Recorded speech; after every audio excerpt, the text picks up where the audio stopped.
na sinakaya. Oo. Wala na acting skills. Akin na lipon.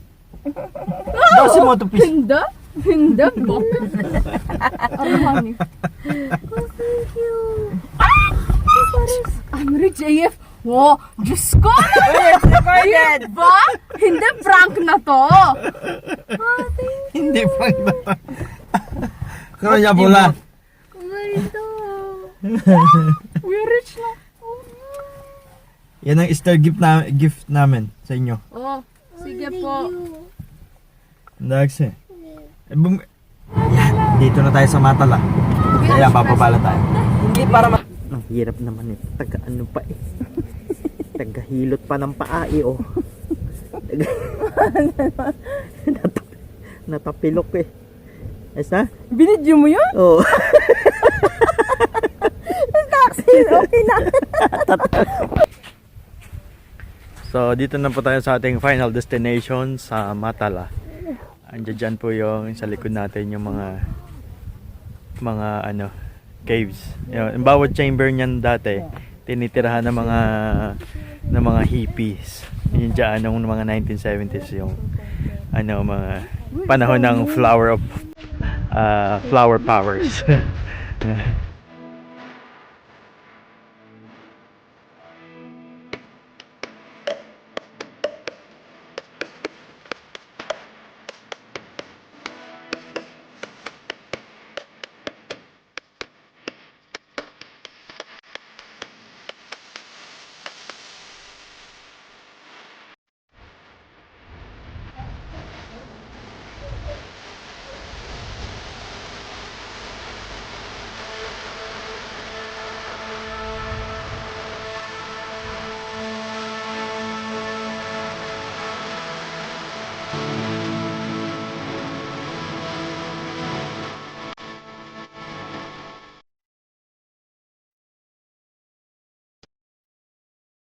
Ang hirap naman pumunta pala dito.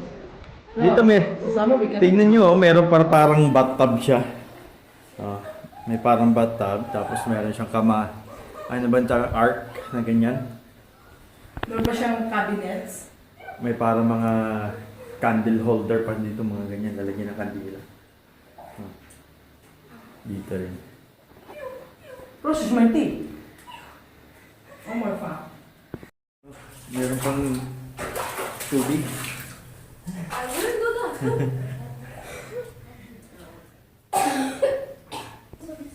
Yan. Ang panghe. Amoy ihi dito.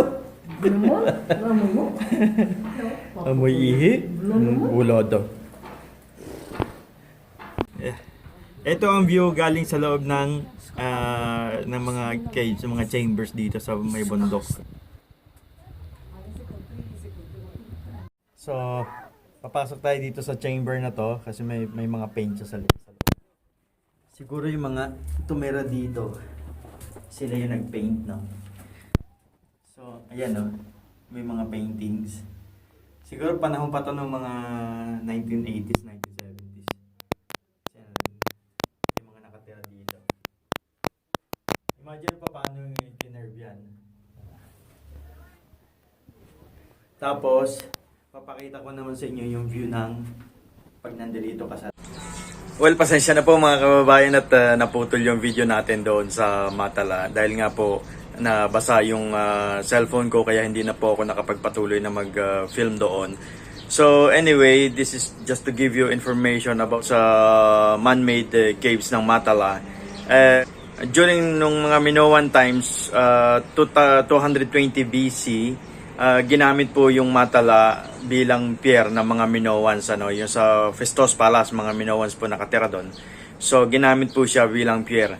At nung dumating po ang mga Romans, ginamit ng mga Romans itong mga caves na to bilang sementeryo nila. Kaya makikita nyo may mga parang may mga tub doon nilalagay yung mga bangkay. Pero nung 1960s and 70s, dumating po yung mga hippies all over Europe at na-discover nga po nila itong lugar na to. Kaya tinirahan po nila ito noong during that time at pinalis naman po sila nung nagkaroon ng dictator sa dito sa Greece. Noong 2011, if I'm not mistaken, nag-organize yung isang sa mga hippies na tumira doon na magkaroon ng festival na pinangalanan nga bilang Matala Festival na isineselebrate nila every year. June 19, 20, and 21 sa Matala every year. So, ayun lang po mga kasama. Hanggang dito na lang po at muli ako nagpapaalam. Ito po si Rafaelo mula sa Greece.